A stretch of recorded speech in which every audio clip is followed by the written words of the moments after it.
Salve, salve, turma! Axé, espero que estejam todos e todos bem.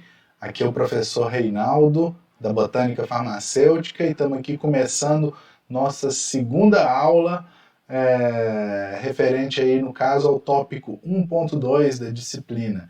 E nessa aula vamos tratar aí de conceitos fundamentais, conceitos básicos, muito importantes para a botânica farmacêutica, consequentemente para o andamento da disciplina, e conceitos que vocês precisam ter uma boa compreensão deles para também lá na frente na farmacognosia, ok?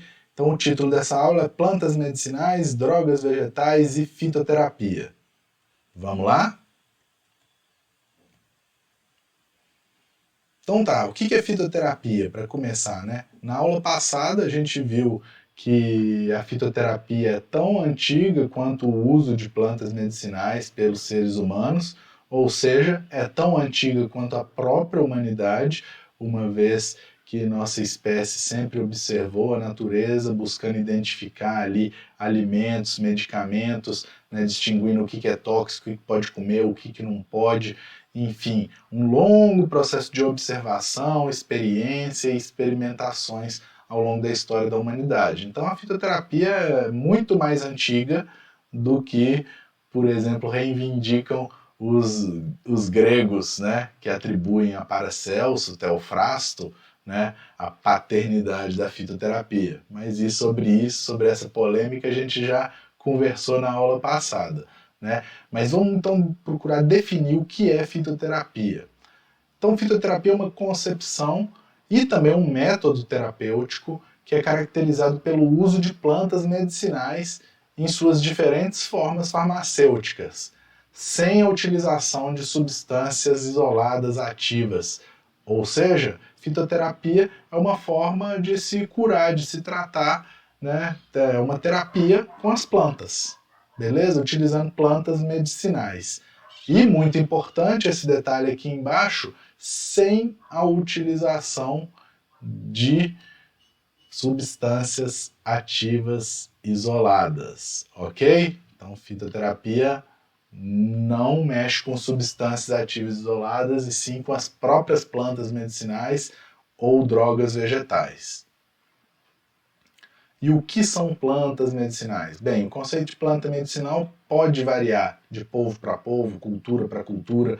Quando a gente for falar de etnobotânica, nós vamos ver que vários povos e culturas, né, construíram conhecimentos relevantes sobre as plantas medicinais e também, por sua vez, encaram elas de maneiras diferentes e definem esse conceito de planta medicinal de uma maneira distinta, né? Mas, de modo geral, Monteiro e Brandelli, aí do livro de farmacobotânica que a gente está seguindo como livro-texto dessa primeira parte da disciplina, eles definem plantas medicinais como espécies vegetais, cultivadas ou não, utilizadas com propósitos terapêuticos. Ou seja, planta medicinal é toda e qualquer espécie que pode ser utilizada para fins terapêuticos.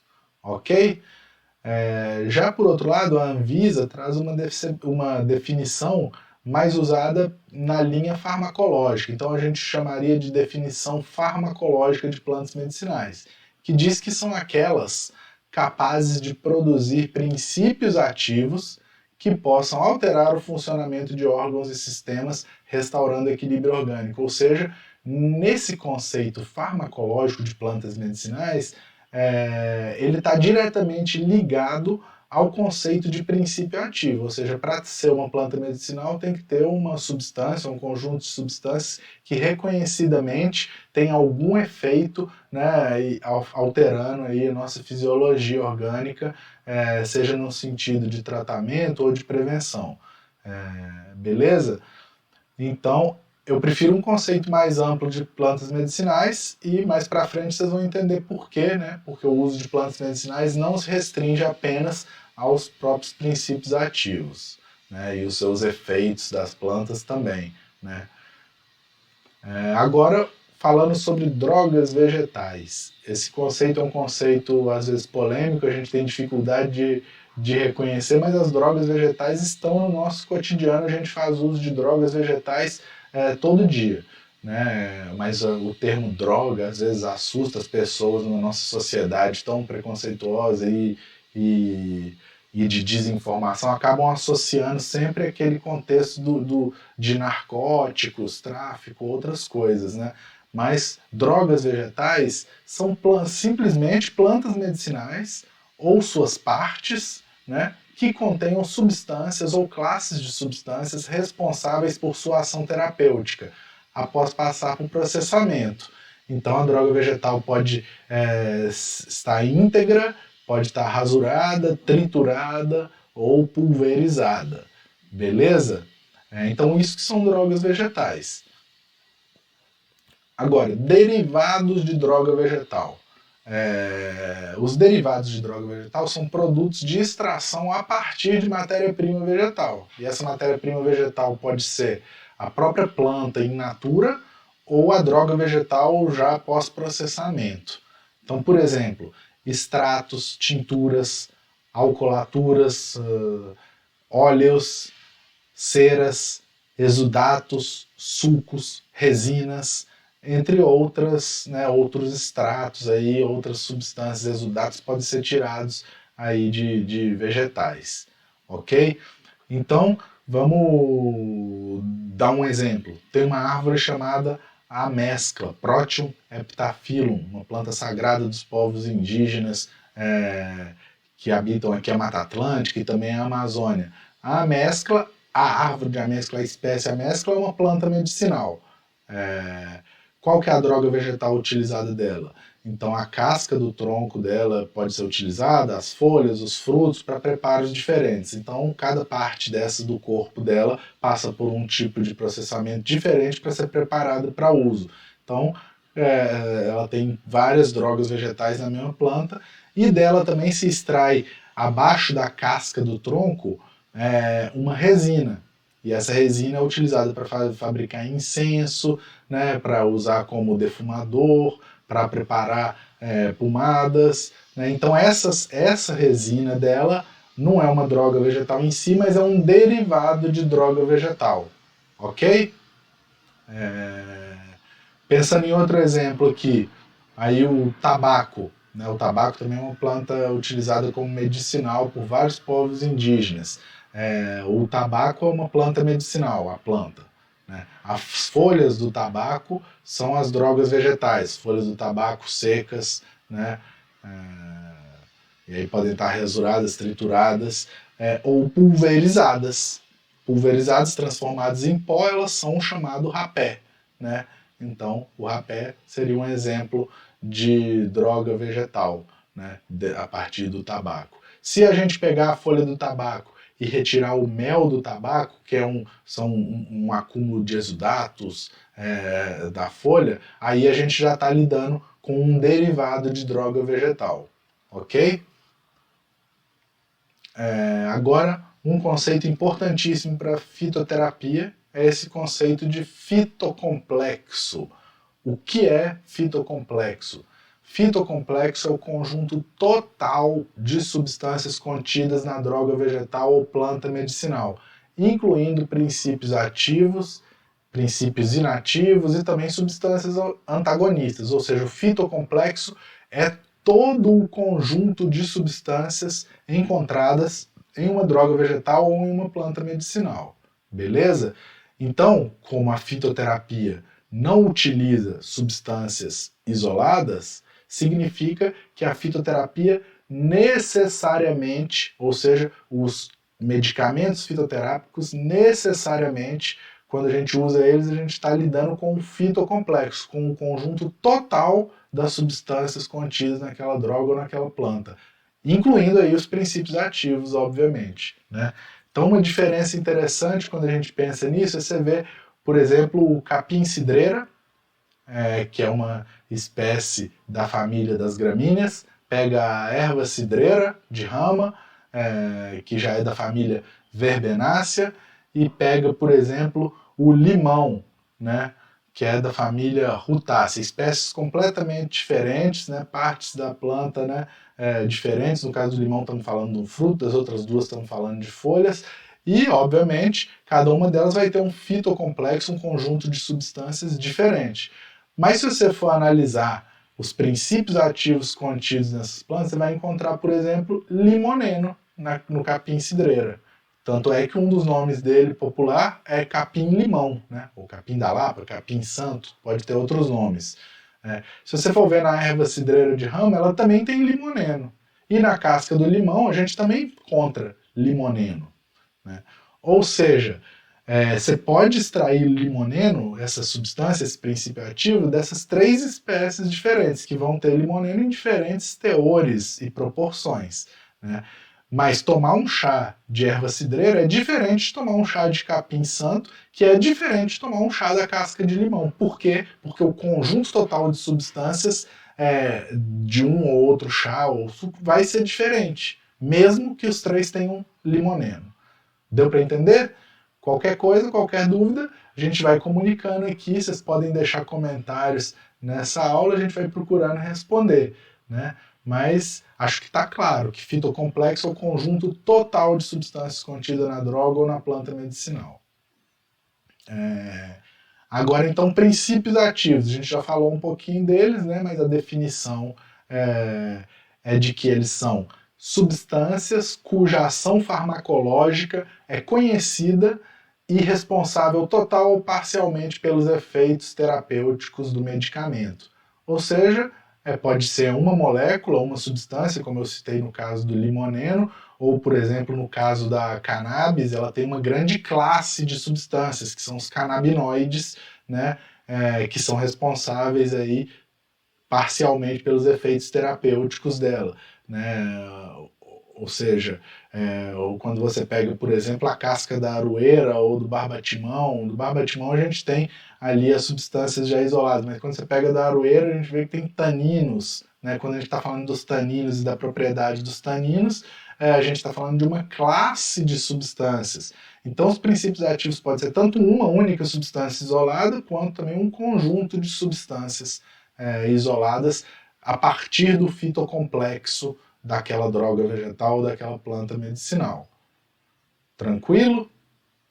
Então, mais um exemplo aqui para vocês. O ginkgo biloba, né? Vocês devem conhecer aí, uma planta oriental, domesticada lá naquele centro de irradiação da agricultura lá na China, né? E ela é uma planta medicinal que é muito comercializada aqui na forma de fitoterápico, de medicamento fitoterápico no nosso país, nas lojas de produto natural. Então, fazendo esse mesmo exercício com ela aqui dos conceitos, o ginkgo biloba é a planta medicinal, aqui a árvore dela é a planta medicinal, as folhas são a droga vegetal, né? Quando você prepara um extrato seco dessa folha, você está preparando o derivado dessa droga vegetal, e se você usar esse derivado ou a droga vegetal para usar ela inteira, você pode produzir um medicamento fitoterápico, ou seja, sem passar por isolamento de substâncias, utilizando todo o fitocomplexo contido aqui, né? Ou se você utilizar esse mesmo derivado de droga vegetal, passar por um processo de isolamento de um princípio ativo específico, como no caso aqui o gincolídeo, né? Aí você está isolando o princípio ativo e você está transformando em fitofármaco. Beleza? Então tá aí uma diferença entre o que é um fitoterápico, são medicamentos elaborados a partir de plantas medicinais ou drogas vegetais sem isolamento de substâncias ativas, ou seja, a partir do fitocomplexo, né? Já o fitofármaco, ele é produzido a partir do isolamento de uma substância ou um conjunto de substâncias do fitocomplexo daquela droga vegetal. Ficou clara a diferença? Então, agora vamos falar de algumas plantas medicinais com histórias curiosas aqui também sobre seus princípios ativos. Um aqui que a gente bebe aí quase todo dia é o café, né? Uma das drogas mais consumidas no mundo, né? E vocês imaginam como que o café foi descoberto o potencial medicinal deles, fazendo uma conexão com a aula passada, né?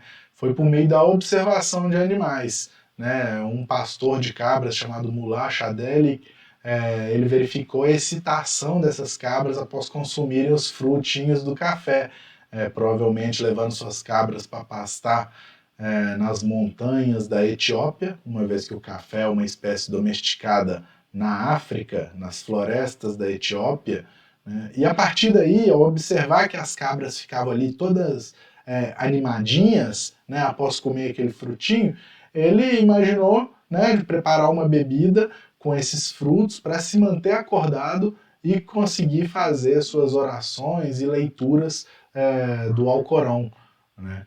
Então, ou seja, para fins religiosos, provavelmente ele estava com dificuldade de tanta oração e leitura ali ao longo da noite, em alguns casos, né? Então ele, observando as cabras ficando estimuladas no consumo daquele fruto, resolveu preparar uma bebida para ele também ficar estimulado e aguentar suas sessões de oração, né? Enfim, o princípio ativo que a gente conhece do café é bem conhecido já, né? A cafeína, o estimulante do sistema nervoso central, o vasoconstritor, tá aqui a cafeína, né? Então, ou seja, quando a gente pega o café, é a planta medicinal. O que é a droga vegetal do café? É o seu fruto, né? Aí depois ele passa por um processo de torra e é moído. Torrado e moído, né? Você faz o pó do café, já é um derivado dessa droga vegetal. A partir disso, você vai e prepara a infusão do café, né? A própria bebida. Então você pode considerar ele um fitoterápico, estimulante. Se você pegar o próprio grão do café e isolar a cafeína, né, e colocar isso numa formulação farmacêutica, numa pílula, numa coisa assim, aí você vai estar fazendo um fitofármaco. Beleza? Aqui outra interessante, a mandrágora, é uma planta também aí que é uma raiz tuberosa, que tem um aspecto, uma forma aí que lembra o corpo humano, e ela é citada na Bíblia, é citada aí em literaturas e lendas medievais, e uma raiz que contém princípios ativos com propriedades antiespasmódicas. E em altas doses ela pode ser inclusive psicoativa e era utilizada em diversos rituais religiosos de povos originários na Idade Média, como por exemplo a cultura celta, né, que foram tidos, inclusive tratados como pagãos, né, e foram massacrados, eram acusados de bruxaria pelo uso dessa planta, exatamente por esse efeito psicoativo. E aí a gente fica refletindo, né, quem que eram as bruxas da Idade Média, né? Na verdade, eram mulheres, né, de povos indígenas, originários ali da Europa, não cristãos, ou seja, que praticavam suas próprias religiões e faziam uso dessas plantas, inclusive em rituais religiosos, né? Porém, vocês imaginam, na verdade, essas mulheres tidas como bruxas eram grandes conhecedoras de plantas medicinais, né, dentro de suas culturas e religiões, né?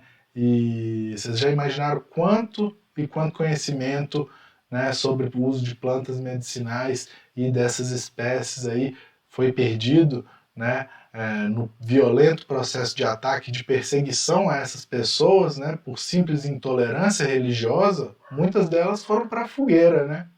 Então é triste a gente refletir sobre isso. E até hoje tem gente jogando outras pessoas na fogueira por causa de suas concepções religiosas e diferentes formas de uso e relação com as plantas, né? Outra espécie que interessante é a belladonna, a tropa belladonna, do italiano, que significa mulher bela. Ela até hoje é usada aí no colírio, aqueles colírios de oftalmologista, que dilata a nossa pupila para fazer aqueles exames oftalmológicos, né? Ela contém um princípio ativo chamado atropina, que também é utilizado como antiespasmódico e em emergências cardíacas e também na intoxicação com pesticidas. Mas na Idade Média a belladonna também era uma espécie utilizada aí para fins seja recreativos nas tavernas da Idade Média ou também para fins religiosos, né, rituais com o efeito psicoativo causado por ela em altas doses. E outro exemplo aqui de planta medicinal interessante de calçada por aí é o quebra-pedra, né? Interessante ver que a gente encontra ele em rachaduras, frestas de muros, calçadas, entre pedras, nasce em qualquer lugar mesmo. Ele antigamente acreditava-se que as raízes do quebra-pedra provocavam essas rachaduras. Ou seja, se ela nasce na pedra, a raiz dela é capaz de quebrar a pedra. Aí vocês lembram da aula passada, uma das formas de construção de conhecimento sobre o uso de plantas medicinais é a similitude, é observar características da planta e tentar transportar isso para uma realidade terapêutica. Então, ao ver aquela planta nascendo sobre a pedra, acreditava-se que a raiz rachava as pedras, era capaz de quebrar a pedra. Então, os cálculos renais, acreditava-se que a planta era capaz de quebrar, né?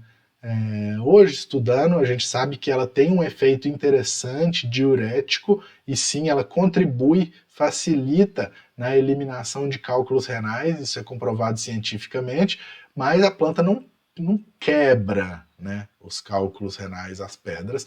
Do mesmo jeito, ela também não é capaz de quebrar a pedra ao nascer, ela vai realmente se aproveitando de trincas e suas raízes são muito maleáveis, muito plásticas, né? Mas interessante para a gente ver como que o nome popular e as características dessa planta, né, provavelmente foram utilizadas para testar esse uso dela, né, de quebra-pedra, e tempos e tempos depois dela ser utilizada com frequência, né, descobre-se que tem fundamento científico, né? Então, muito interessante. Outro caso também muito interessante é o do salgueiro branco, o Salix alba. Esse aí, vocês como farmacêuticos e farmacêuticas, né, precisam conhecer. É uma das plantas mais importantes na história da farmácia, né? Ela já era utilizada como planta medicinal na Europa, né, muito antes da química avançar enquanto ciência, né? Então, e era uma planta que, por crescer à beira de água, de canais, cursos d'água, e no momento de frio, ou seja, com o clima frio europeu no inverno, essa planta praticamente ficava congelada, mas quando retornava a primavera, a planta é como se renascesse, rebrotava. Então ela suportava longos invernos, né, nesse ambiente aí de beira de água, inclusive suportando congelamento, né? Então, observando o comportamento daquela planta, as pessoas viram que será que a casca dela é que mantém ela protegida, quente, e que faz ela suportar esse período de inverno, né? Então, a partir dessa observação, passou-se a utilizar a casca do tronco da árvore para fazer chá, o chá da casca de salgueiro, que é utilizado exatamente para resfriados, gripes, febres, dores, né? Enfim, como analgésico e antitérmico, né? E, então, usada por milhares de anos, foi citada por Hipócrates, por Dioscórides, né? E muito tempo depois, só com o avanço da química, aí, o Johann Buchner, em 1828, que descobriu o princípio ativo dela, né, que é a salicina, uma substância amarela, cristalina, de sabor amargo, né? Então a salicina foi isolada a partir da droga vegetal, que é a casca do tronco do salgueiro, né? A partir da salicina, né, obtém-se o ácido salicílico, que gerou o primeiro medicamento sintético da história da farmácia, que é o ácido acetil salicílico. Beleza? Então, uma planta muito interessante aí para a gente refletir os mesmos usos que o ácido acetil salicílico tem. Se você beber o chá da casca do salgueiro, você também vai ter os mesmos efeitos, né? Só que o chá da casca do salgueiro é um fitoterápico, né? Uma vez que ele não passa por isolamento de princípio ativo, então está ali todo o conjunto de substâncias daquela droga vegetal. E já quando a gente está falando da salicina isolada, a gente já pode considerar ela como um fitofármaco. Beleza? Então é isso, pessoal. Procurei trazer aí os conceitos-chave introdutórios da botânica farmacêutica, né? Espero que vocês tenham gostado da aula e compreendido. Para reforçar esses conhecimentos, sugiro aqui consultar mais uma vez o livro da Monteiro e Brandelli. E se vocês quiserem também procurar na biblioteca virtual da UFJF, também temos aqui esse livro de Fundamentos de Farmacobotânica e de Morfologia Vegetal, de Oliveira e Akisui, que também traz aí essas definições em palavras diferentes. Qualquer um dos dois livros serve aí para a gente dar uma conferida nesses exemplos e consolidar melhor esse conhecimento. E como eu já passei para vocês também aí, já estão postados no Google Classroom as atividades avaliativas da disciplina, um produto de reflexão sobre essas aulas será uma das atividades avaliativas. Qualquer dúvida, pode entrar em contato comigo por aqui mesmo, pelos comentários na plataforma, né, ou por e-mail. Mas eu agradeço aí a todas e a todos e até a próxima. Grande abraço e um forte areré.